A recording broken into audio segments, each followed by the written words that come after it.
Left half bootleg. Now throw back the other way. He's got him wide open. Down the right side. Musgrave. End zone. Touchdown. Touchdown. Luke Musgrave. And a dagger. A dagger right through the heart of the Cowboys.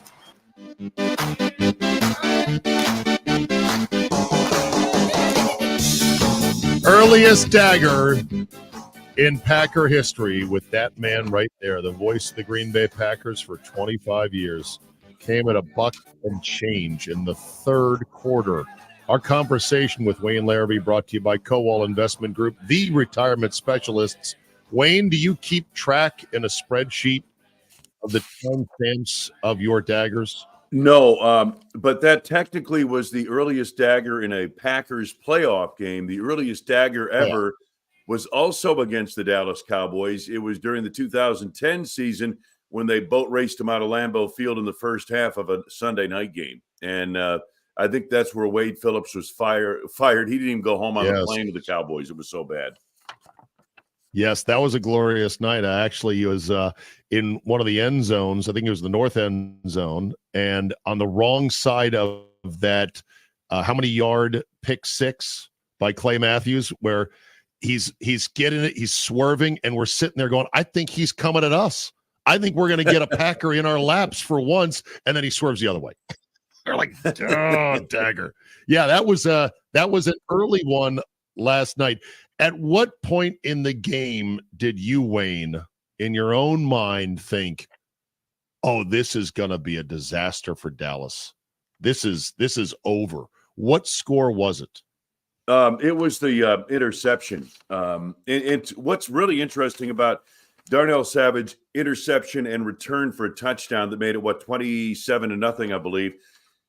John Kuhn and I had the same thought. I didn't express it on the air, but we went right back to that divisional playoff game during the 2010 playoffs in Atlanta, where the Packers upset the number 1 seed Falcons. And Tramon Williams made an interception right before halftime off Matt Ryan, returned it for a touchdown and a 28-14 lead, and the Packers took off from there. And but that's what that interception reminded both of us of, and it was interesting.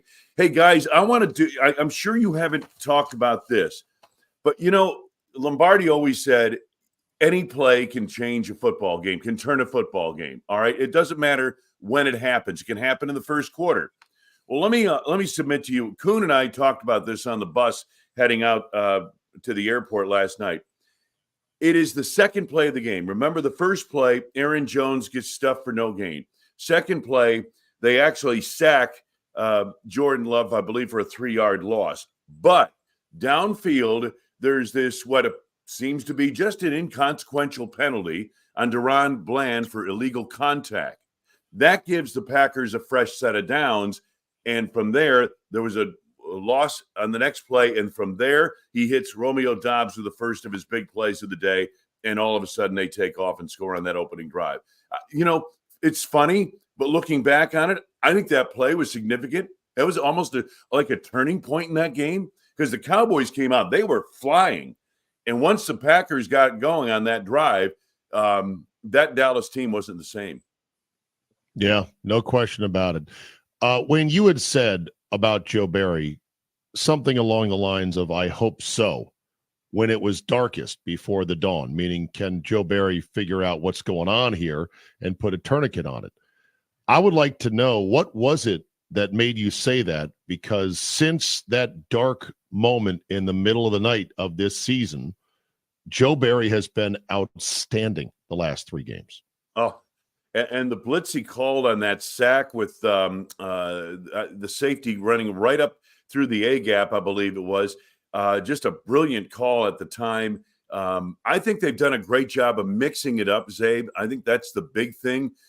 They've played press coverage. They've gone back into zone. They've gone back and forth. But I think they've been aggressive, number one, and it's allowed his people to play the way I think they were designed to play. They're not like the Rams, a zone defense, and we're just going to play back on everything, and we're going to make you pay when you catch the ball. The Packers are a little more. Their personnel seems to me to be a little bit more aggressive, a little more up in your face type of thing on coverage, and a little bit more blitzing. And Joe's done a lot of blitzing, and he's backed off on the zone coverage. He's middle of the pack, I believe 16th in the league in zone coverage right now. People wouldn't believe that, but it's true. So I think that's where it is. And the yards, don't look at the score sheet for the game last night, because you know what? Just think this, okay? Look at the score, 48-16, because that was the margin in that ball game. That's the real final right there, 48-16. Yeah. It could have been worse if they kept their pedal to the metal and they had played all the way out. So, yeah. Well, you saw it, and, Joe Barry has saved himself, and he'll be back next year, no question about it. And let's hope he's got an even better game plan in place for this week, because the Niners are legit. Wayne Larrivee joining us here on this Monday morning. Butchie. Wayne, when you look at this performance that they had and the performance of Jordan Love, just talk about the expectations from the beginning of the year to where he's at now, because I talked about it right away at 6 o'clock. I don't know if everybody believed in Jordan Love in 1265. They didn't see enough of him, but the kid believed in himself. And talk about that from your perspective of what he's seen, because number one, as an athlete, no matter what, if you don't believe in yourself, you don't have a chance. And he's done that without playing for so long. And now that he's had the chance, like, I don't know if it's, I'm speechless for what he's done. Yeah, I am too, Butchie. And, I keep cautioning myself, and certainly in statements that we've had in conversations like this about Jordan Love. I mean, when will we really know about him? Maybe not until next year.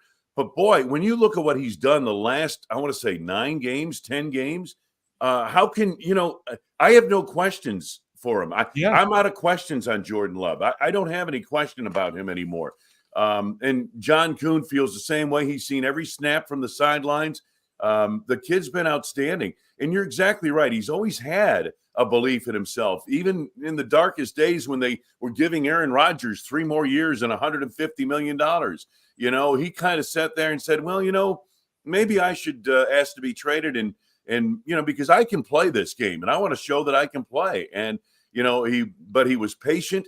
He has good coaching. He's got a personal coach out in California that he's worked with for years, but he's also got Tom Clemens here. And Tom Clemens is a true quarterback whisperer, and he's done amazing things with this kid on the pro level. So, I am so happy for Jordan Love. But you know what? Who's to say they don't have a third straight super quarterback, franchise quarterback? I mean, tell me where in the last 9 or 10 games you would doubt that. The guy's put up Aaron Rodgers-like numbers in Aaron Rodgers kind of MVP years. And he hasn't turned the ball over, Wayne. That's been the biggest thing. Like, if you want to sit back and say, hey, what's the most impressive thing? You see these young quarterbacks with these massive – there's one game. It was in Las Vegas. That's it. I mean, that's what I'm so impressed with, sitting back watching and how he's done it.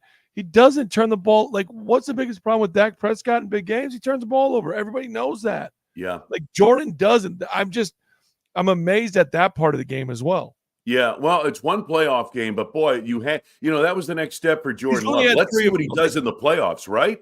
I mean, that's what we had to know. Okay, he's had a playoff game. He's had playoff games against Minnesota, against the Bears, and now because they were all winning, you had to win all of them. He's put together 3 weeks of must wins.